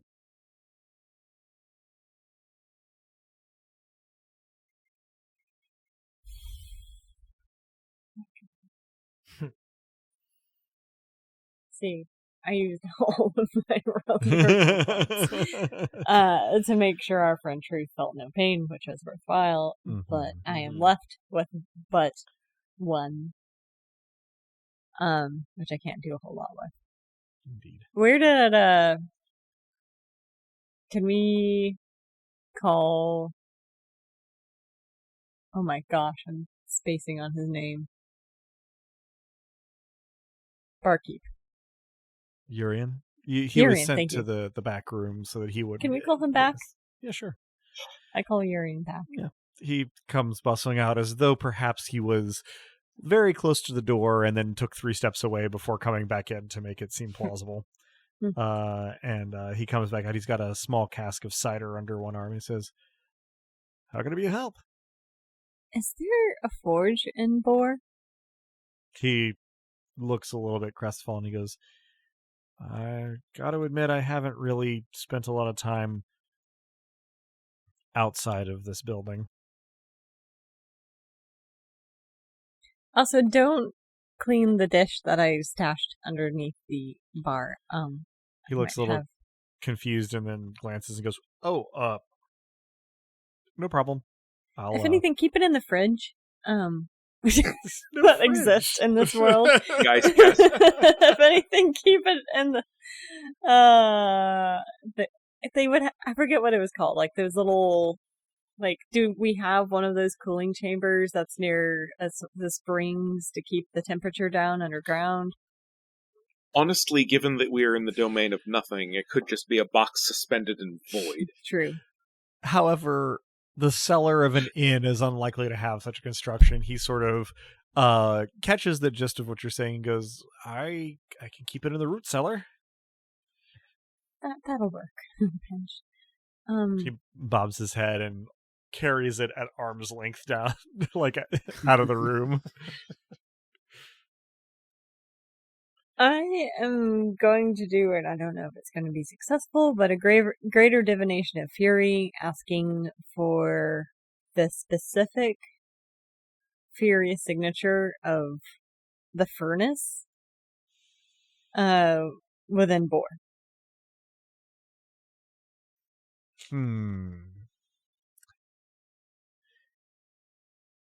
If there are any furnaces inside Boar, then they do not share the specific furious resonance of terrestrial prosaic furnaces, which kind of makes sense given Boar's nature. But it would also make a fair bit of sense for there not to be any without you having created one. And I would have to create one using Realm Miracle points. Or mundane means, yeah. Build one by hand. I've got some Realm Miracle points, and it doesn't have to be related to the domain directly. Correct. How many we talking here? Well, in this case, probably a lesser creation of a forge to make one. Sure. That is, in all other ways, mundane. Should be a level 4 miracle, which for Leorian would cost 4 realm miracle points. That's not tapping you out, right? No, not tapping me out. I'm actually in pretty good shape, so I think. Okay, thank you. By no means tapped, not quite capped either, but no, this is a worthy cause. This is the kind of miracle that Lissa taught me is the most important, which is a petty miracle. The initial, not that a forge is a petty thing, but it will be put to a gloriously petty use. So yes, I definitely spend the 4 realm miracle points to have a fine forge here in Boar, even if it is slightly in nothing in its nature. I quickly request that you put it right next to the N, so my sister, of course, can hear the sonorous tones of me hammering. I pass this along to the powers that be. And I want my next Nobilis to be the Nobilis of Spite. Oof, an ever-burning, inexhaustible fuel, that is a good one. I would support that almost as, if not more nicely than I support murder. In short order, there is a functional forge and furnace next to the inn, far enough away that it doesn't immediately pose a fire hazard, but close enough that it will be distinctly audible. So I'm going to put my blacksmith skill to use, and I'll give word of what I'm doing before actually going out there, because I don't want my familia thinking I'm about ready to go and wantonly destroy her invitation. So my intention is to make out of the platinum a dip pen with essentially it's a fountain tip or quill nib. Have a bit of a capillary system inside to kind of draw up whatever is used as the ink into it as a writing utensil. And I figure this is something easily enough because I can just kind of roll the invitation as it is and try to preserve the text on it, and then use one of the margins to pull out into the nib itself.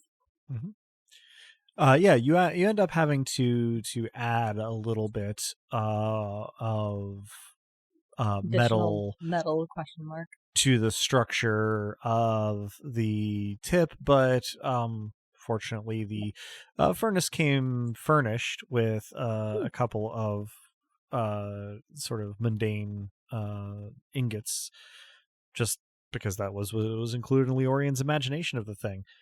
So go ahead and roll 2 plus a master die for knowledge plus student blacksmith. I also roll that I make my delight very showy, just for Leorian's sake, since I know he did the miracle for me. So when I discover those ingots, it's with appropriate and excitement. That would be 2 6s. 2 6s. Nice. The third, the other one that was organically rolled was a 5, so I was so close. Tragic. My smile lights up as though it were a third 6. So you spend a couple of hours to several hours trying to work this. It heats up quickly, but it's fine work. It's relatively small scale with detail oriented sort of tool use and execution. So you take your time on it and you try to do it right. But at the end of it, you do have an invitation with the writing around the outside, sort of the body of the pen, and sort of a veneer of its platinum from the margins bowled down into the nib, with a sort of substrate for that, and a bit of a reservoir below, made in an alloy that is, let's say, a particularly useful for these purposes sort of ratio of bronze. I also commune with the tutelary spirits of the platinum and list out the ways that this is fulfilling their desire of being useful and having to need to be changed every once in a while. And it's a lot more of a practical thing. I make it as pretty as possible too, thinking back on what Tohil said. And do any furious miracles that I might need.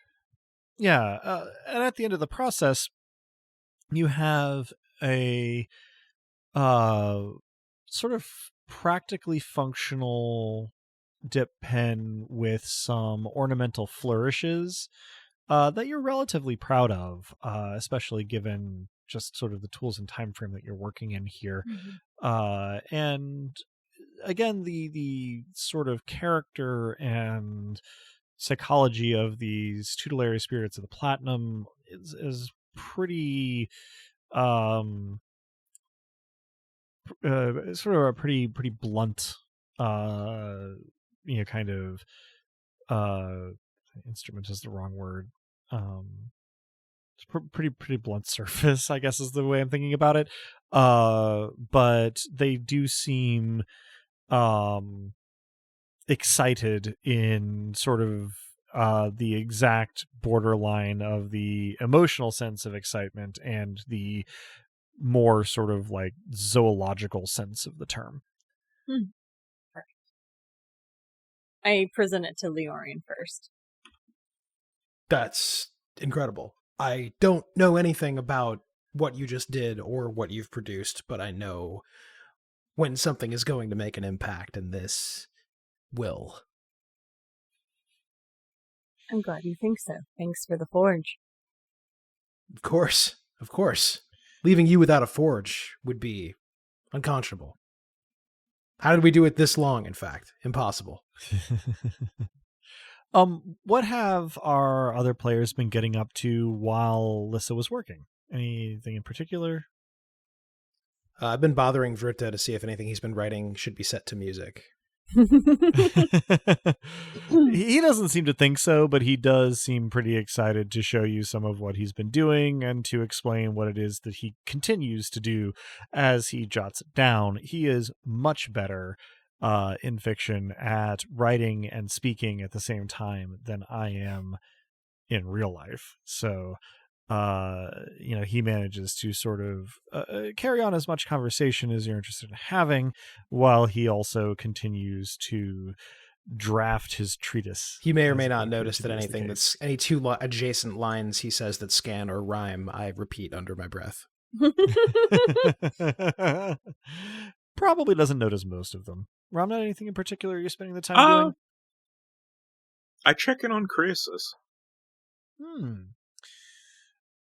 Let's see. This is going to be...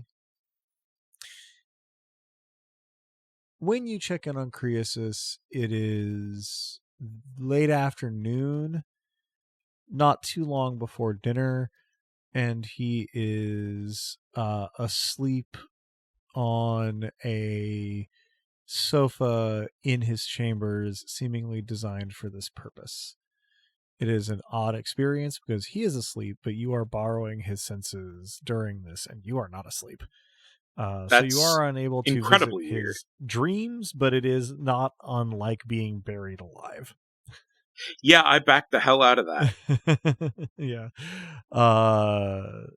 Yeah, he seems otherwise as well as a man his age is likely to be. Yep. Especially since he was, at least briefly, possibly removed from my list of anchors, since I was down to one, and I was not going to unanchor my brother, whom I will check in on next. Yeah. When you check in on Osar, he takes it in decently in stride. He is seeing to the troops' correspondence when you pop in, and he finishes the sentence he's on before carefully sort of blotting the ink on the sentence he just finished and stowing his quill pen. And then he sort of looks directly ahead of him, although there is no particularly reflective surface available, and sort of folds his hands, and he says, Ramnat. Hi. Good of you to drop by. Sorry for the inconvenience. I don't know that there's really a way to not make timing inconvenient. I shouldn't worry about it too much if I were you. It seems the nature of our situation. In what way may I be of service to you, brother? I was simply checking in, as it had been a bit. How are you doing? 'Tis appreciated. Carrying on largely as before, I suppose. As long as all is generally well, we are attending to the business of a traveling troupe, really, and I am attempting as I am able to act in accordance with circumstances as you presented them to me last time we spoke. It's good that you are well. I assume that if I'm speaking to you, you are well? Yes. I have recently acquired another estate, and our boss has recently added truth to our ranks as well as flair. Goodness. Well, his brow sort of knits together as you speak, and he considers the importance. He says, all rather heady, is it not? Things are definitely coming to a head. It is unclear on quite the time frame, but yes, we may be approaching some manner of endgame. Well, I shall try to see to it that we usher in these remarkable times suitably remarkably, but,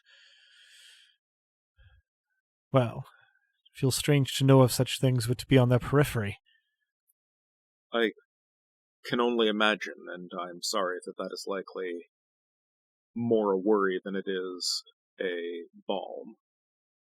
He makes sort of a non-committal gesture with his head and shoulders and says, I suppose that in some ways we are both merely playthings for higher forces, but, well, it is good to hear from you at any rate. Indeed. Well, take care. I will not continue to take up your time. I appreciate your consideration, but do drop in again before too long. It is nicer to speak with you more frequently than less. Agreed. Then I back out of his head. All right. So yeah, after Lissa finishes the pen and displays it to Romnech, you will notice, Lissa, that Vruta is staring at this pen hungrily. I will be appropriately complimentary about the pen. Mm-hmm. And Vruta follows... make a comment or two about the sharpness of the point and its utility in that regard. Vruta, seeming to catch nothing particularly sinister about this, sort of wets his lips and says, "It's a marvelous piece of work. Would you like to test it?" Oh, well, if you are offering, certainly." And he quickly sort of casts about his person and produces a small pot of ink from a worn pouch, as well as a cloth with which to wipe it, and sits there attentive, looking for all the world like a student waiting for the test to be passed out. I hand him the pen. He takes it somewhat reverentially and sort of face screwing up in concentration, dips it, holds it there for a moment, sort of lets the excess drip off and sort of skims it off using the lip of the inkwell, dabs the handle lightly with the cloth, and then turning to his notebook, begins to write, making small sounds of appreciation about the process that are no louder than the scratching noises of the pen moving smoothly across the pages. And when he has finished the space that he has sort of the book open to, he replaces the pen on the cloth and sort of blots the ink dry on the page. And as he's doing this, his expression turns alarmed and his complexion goes pale. He pushes the notebook away from him on the table a little bit and sits back in his chair. What is it? Are you all right? That's not what I wrote. What does it say versus what you intended to write? He goes, I was trying to continue my speculations on the nature of imperial power and the nature of imperial bodies, and, well, it seems that we have some communique from Lady Celiand. And he turns the notebook to face you so that you can read it. Not all of the text is that he's just written is anything other than what he intended to write, but the last part of it is a brief statement. It says, time slips away,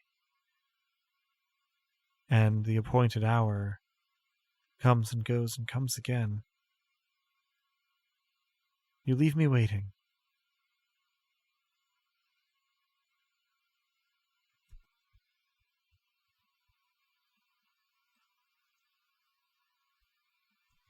Well, I have more appropriate ink to use if you wish to write a response.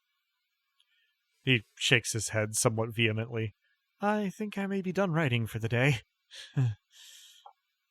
Thank you for letting me use your pen. It is quite lovely. And he swallows. I think you made a really beautiful cursed pen.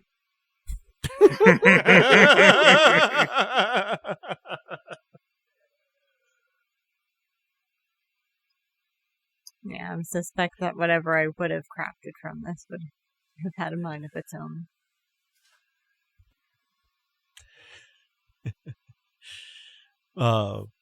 Vruta casts a sidelong glance at the pen and begins to pack up his writing supplies, looking concerned and saying nothing. Hey, Adam, there's no murder on that pen, is there? Nope, no murder. Cool. What does it look Just like through checking. the site now that a miracle has been enacted on it? There is no evidence of a miracle having been enacted on it. That doesn't mean one wasn't. It just means the evidence was deliberately destroyed. Could there be a reason that she's so insistent that we show up at once? I mean, the party goes on eternally. It's a tarp.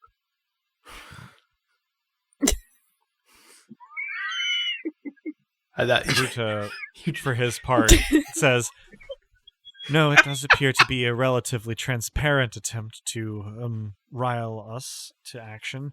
The question is whether she expects us to respond by taking the bait or by treating it as bait, or if she intends it as a distraction. It's very much one of those one level deeper than you games. Well, all right. If it's a trap, that's plain enough. She wants us to show up to the party, and then she attempts to do something horrible, and etc. But if it's a distraction, what is she trying to distract us from? There are only so many gods left. We need to kill her. She needs to kill Dusk. She's tired of waiting. Vruta chimes in. Or it seems perhaps puerile, but it's not impossible that it's, well, basic misdirection. By seeming to want us to show up, she discourages us from showing up. Well, I mean, it functions.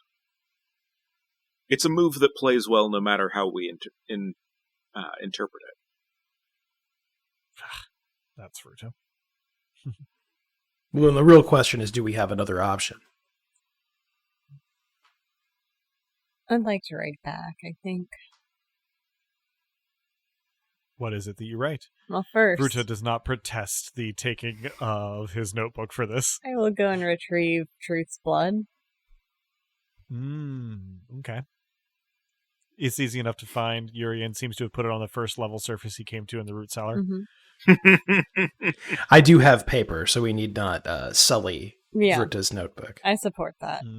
I look to Leorian and Ramnet for input with a querying look. But what I would like to write is that we need rest before we can indulge in such extravagant revelry. The appointed hour returns and returns and returns and returns, and therefore any time is appropriate to arrive at the party. I like that more. You're always more eloquent than I am. How many times have I said that today? I feel like that's just like the word of the hour. He's definitely more threatening, which is great. I pass Ramnet the pen and the makeshift inkwell. And I will write this. Okay. You pen it in Truth's blood on the page using the pen made from Celian's invitation, and after a portentous pause, nothing in particular happens. It's much less ominous than other pens I've handled in others of your games, Adam. Yeah, it's true.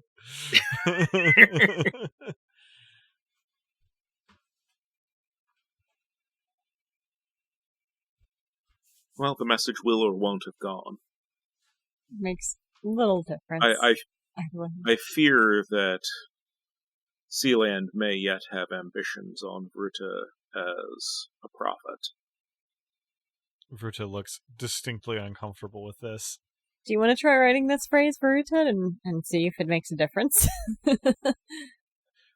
Vruta chooses his words carefully and says, "If it is all the same to you, I would rather avoid any such interactions with Lady Sealand for as long as I can get away with it." I pray to Adiliova. Interesting. What is it that you say to Adiliova? Just a very brief message to the Lady of Beauty, whose true face, I'm sure, is even more beautiful. The invitation and path to look as you please is open to you if you choose it.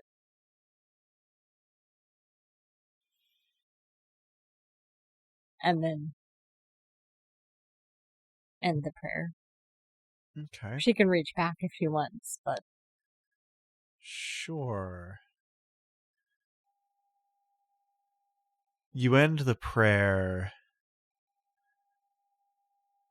and are sort of turning to resume your attention toward the common room when you receive a response in kind, being prayed to as the Nobilis of madness in particular. You hear Adliova's voice, and she says, "You are very kind, but what holds more beauty than a storm?" And that's where we'll end our session. So, thanks for joining us. I hope our players and our listeners enjoyed it as much as I did, and that you'll all join us again next time. If you're hearing us now, then you probably know where to listen to this, but we can be found almost any place one can listen to podcasts, as well as on the wider web at dicepunks.com and on Twitter as @dicepunks. With that, I think we're ready to say farewell. Say goodbye to the kind folks at home, players. Thanks for listening, and hey, we have a growing family. I have nothing smart to say about it. I'm just pretty excited. Thanks for listening, everyone. Beauty may be in the eye of the beholder, but truth tends to cut to the heart of the matter. Thanks for listening, folks, and be sure what you say when you write in truth. And as the poet once said, "I don't need an agenda, I just tell the truth, let it off the leash and don't touch it. It knows what to do."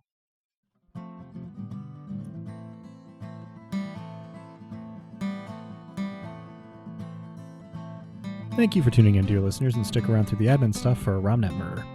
The songs in this episode, Theme of the Dice Punks in its acoustic version, were written and recorded by the Viscount of Tempo and his element, Drew. Editing and cover art were done by Joanne, who has appeared on the podcast now and again. Check out her work around the internet, where she goes by Anything So's. Site design and graphics for dicepunk.com are by Robin, the player behind Lissa and Mavia, the Nobilis of Fury and Madness. Rain and the one roll engine it runs on were created by Greg Stolze, and you can find his stuff at gregstolze.com. Nobilis was created by Jenna Caterin Moran, and can be found at afarandsunlessland.wordpress.com with some other stuff from her. Links to both those systems and authors can be found on the Punk Grimoire section of our website, dicepunks.com.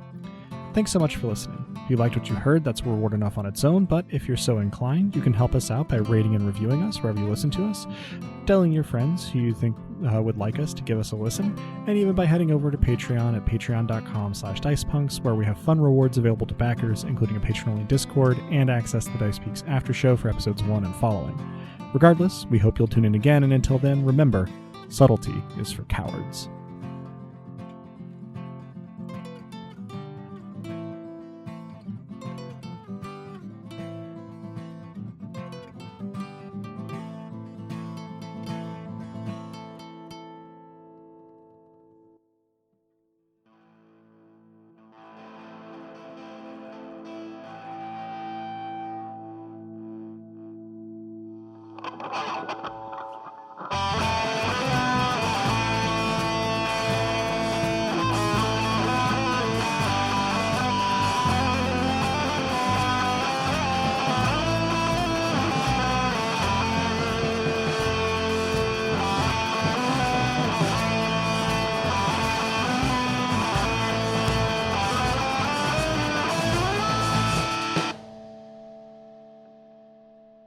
So, the thing about murder. Well, no, the thing about darkness. They aren't always true to themselves. They are many and varied things, at least in their interaction. Darkness conceals, but is also one of the first places searched. And so it undermines attempts to murder there. And murder is often carried out in darkness, but, again, the act of it brings light there, and so it is mutually undermining. So it's best generally to arrange yourself and to array your forces with an awareness of where the fault lines are. And if you can find the fault lines of your enemies, then that is the time to strike, and the place.